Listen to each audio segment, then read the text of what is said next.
Alors qu'Hollywood n'en finit pas d'être secoué par les scandales d'harcèlement sexuel, le cinéma continue sa course. Mais rien ne sera plus jamais comme avant. L'affaire Harvey Weinstein révèle au grand jour ce que des années d'omerta et de protectionnisme avaient jusque-là réussi à garder dans l'ombre. Comme le disait Lord Acton, le pouvoir corrompt et le pouvoir absolu corrompt absolument. Mais le cinéma continue sa course, oui, avec l'espoir que les femmes qui ont courageusement témoigné contre Weinstein auront changé la donne. Bienvenue dans Buzz. Ouvre les yeux. La montagne se dresse entre Kate Winslet et Idris Elba. Ouvre les yeux, c'est un beau jour pour Joaquin Phoenix. Ouvre les yeux, Jackie Chan défie Pierce Brosnan. Ouvre les yeux, Mark Wahlberg tourne pour Ridley Scott. Ouvre les yeux et les oreilles. Le Buzz joue une symphonie d'essence à nul autre pareil. J'en suis pas si sûr.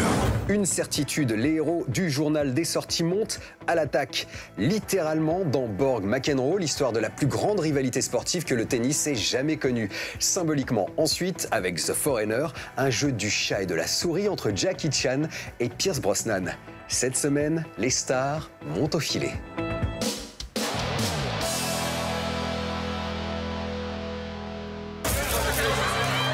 Le phénomène auquel on assiste est unique. Aujourd'hui, les tennismen sont comme des rockstars. Et la rivalité qu'il y a entre Borg et John oblige les gens à se demander qui suis-je? Le gentleman ou le rebelle? En suédois et en anglais, Janus Metz Pedersen raconte la rivalité Borg-McEnroe avec en apothéose la finale de Wimbledon 1980. Shia LaBeouf fait la blague en McEnroe agité et Sverrir Gunnarsson impressionne en Borg glacial. Le spectacle avance à coups de scènes didactiques et manque un peu de sève dramatique. J'ai bossé toutes ces années avec l'idée qu'un jour j'accéderai à ce moment précis. Tout le monde est déjà rentré. Salut papa.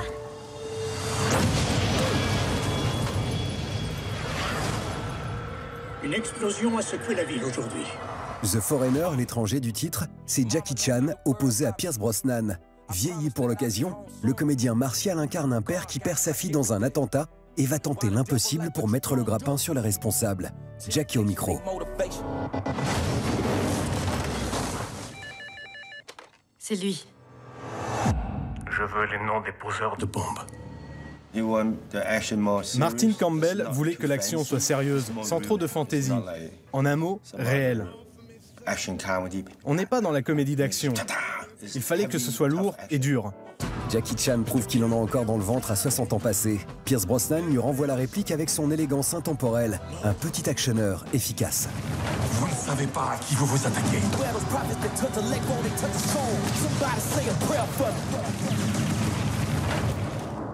Si, je sais. Et vous? La pression monte avec Beautiful Day. Beautiful Day, anciennement titré You Were Never Really Here. Tu n'as jamais vraiment été là. Comme pour accentuer la dimension fantomatique du personnage de Joaquin Phoenix, un vétéran d'Irak que l'acteur interprète en se brûlant les ailes. Beautiful Day, c'est le coup de cœur de la semaine. Un cœur qui bat à tout rompre dans la poitrine d'une jeune fille malmenée par des hommes de pouvoir.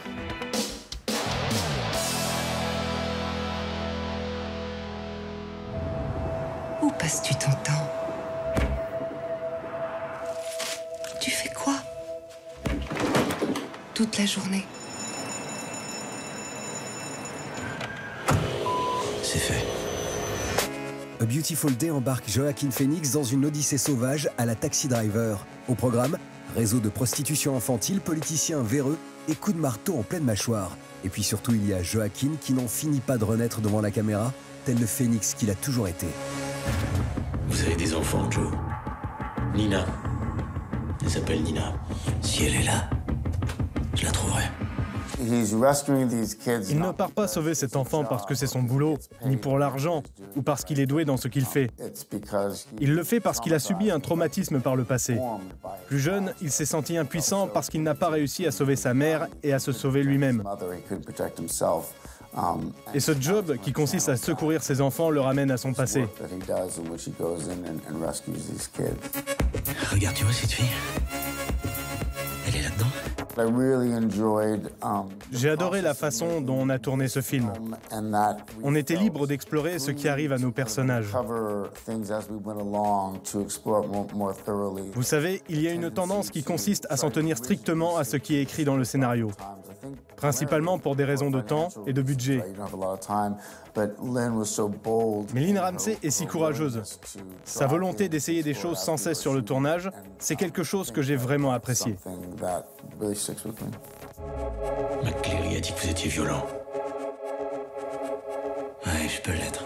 Alourdi pour le rôle, balafré de partout, Joaquin Phoenix est l'attraction majeure d'un film au montage pyrotechnique, un survival qui explore la question du mal sans jamais détourner le regard.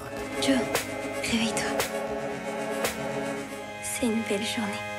Allez, on va toujours plus haut avec la montagne entre nous, à 3350 mètres d'altitude pour être précis. C'est là qu'Annie Abou-Assad a planté ses caméras pour un survival servi sans trucage. Alors, on inspire, on respire. Kate Winslet et Idris Elba vous attendent au sommet.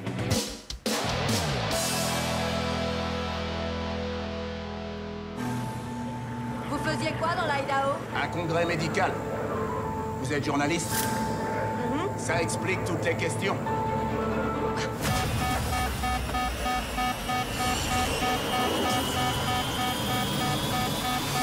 Tournée dans les Rocheuses canadiennes, la montagne entre nous suit Kate Winslet et Idris Elba dans le crash de leur bimoteur en pleine nature. Étrangers l'un à l'autre, ces deux-là vont devoir s'unir pour avoir une chance de s'en sortir. Zoom sur une aventure qui nous rappelle que l'amour est toujours plus fort que la mort. Personne ne sait où on est. On n'a que nous pour s'en sortir, vous et moi. This is a movie about survival. It's a movie about people being pushed to the edges of human tolerance. I don't think you could survive without falling in love. We have done 8 days of work up here, 10,000 feet up. This place is beautiful but also dangerous. The story centers on two characters. They don't know each other at all. They charter a tiny little plane. We survived, our plane crashed, but there's nowhere to go. And that's where the story kicks off. They have no other choice than to work together in order to survive. Delta Mark! We're filming in the dead of winter here, and that means we can experience cold temperatures, heavy snow, strong winds. I have discovered running through deep snow is so horrible at altitude, it makes your chest burn. We had days where literally minus 38. Nothing can really prepare you for it. Boiling. It's the end of the day, the sun is going, it's cooling down, and we're throwing Academy Award-winning actress Kate Winslet in this water in the middle of a snowy field. But you know what? None of it matters. It doesn't matter what it is you're being asked to do, you just have to get on with it. On peut tenir 3 semaines sans manger, 3 jours sans boire et 3 heures sans abri. Moins survival que romance, la montagne entre nous décolle la rétine avec ses plans sauvages shootés au drone. Kate Winslet, Idris Elba, beaucoup à l'ancienne, dans le manteau blanc des Rocheuses.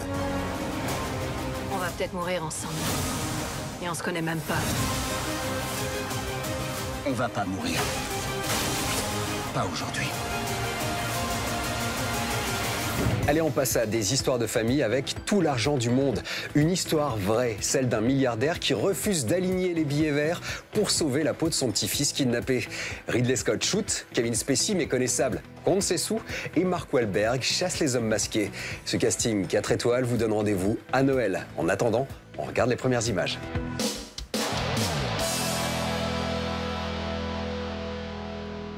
Hey, viens là. Monsieur Getty, votre petit-fils. Madame Getty, on a votre fils. C'est une plaisanterie. On veut 17 millions de dollars pour le libérer. Mais je n'ai pas d'argent, moi. Demandez à votre beau-père. Il a tout l'argent du monde.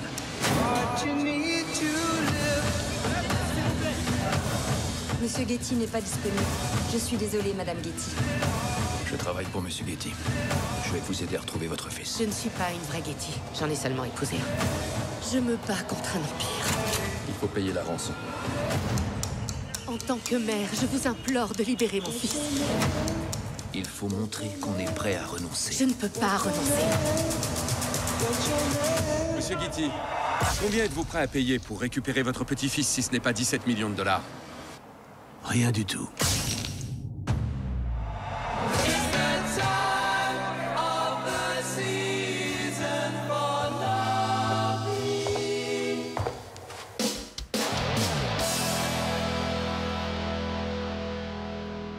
En 2014, le père de tous les jeux de tir à la première personne revenait sous les projecteurs pour briller de mille feux. Avec Wolfenstein The New Order, le studio Machine Games dépoussiérait une licence mythique, mais dont l'aura s'était atténuée. La recette de ce retour triomphal, un savant mélange entre plaisir coupable old school et réalisation moderne, jeu de tir décérébré et aventure cinématographique plus profonde.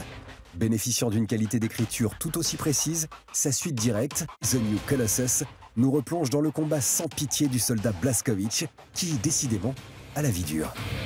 On est dans une uchronie, qu'est-ce que serait le monde si les nazis avaient gagné, et on suit des personnages. C'est ça aussi, Wolfenstein, c'est très important de suivre les lignes de vie de ces personnages. Il y a tout ce côté un petit peu sensible qu'on n'a pas si ça se régénère automatiquement. Ici, voilà, on tue quelqu'un, reward, on va avoir une armure, on va avoir un pack de santé, et il y a ce côté un petit peu mécanique. On voulait vraiment montrer qu'en fait, on est capable de faire des jeux qui sont profonds, même si le gameplay il est complètement décomplexé et dingue.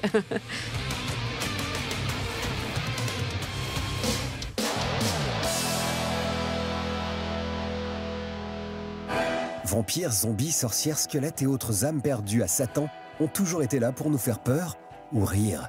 Depuis 2008 et une couverture pour la spéciale Halloween du journal de Spirou, les monstres de notre enfance ont trouvé refuge à Zombillenium. Si ça se passait maintenant, voilà, que deviendraient ces monstres s'ils vivaient parmi nous, et en l'occurrence, ils travailleraient. Et alors où est-ce qu'ils pourraient travailler? Dans un parc d'attractions, donc tout est parti de là en fait.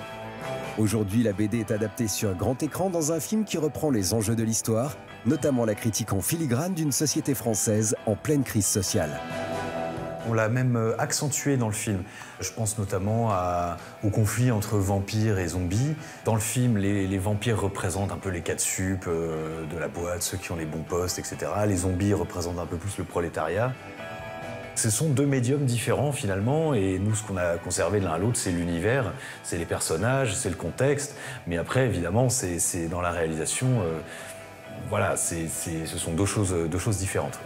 Drôle et même incisif dans certains mythes qu'il parodie, superbement animé, invitant à la réflexion, le film Zombillenium offre un nouveau regard sur une BD déjà originale à la base. Avant de se quitter, on fait le point sur la photo finish. Ce jeune type portant bob et cicatrices d'acné, c'est Mark Wahlberg. Avant de devenir l'acteur le mieux payé de 2017, le héros des Transformers rappait sous le pseudonyme de Marky Mark. Accessoirement, il portait aussi en 4x3 les caleçons d'une célèbre marque de sous-vêtements. Parce qu'on peut être l'acteur le plus hot du moment et avoir été un mannequin lingerie. C'est la fin de ce buzz. À la semaine prochaine si le cœur vous en dit. Et d'ici là, faites-vous une toile.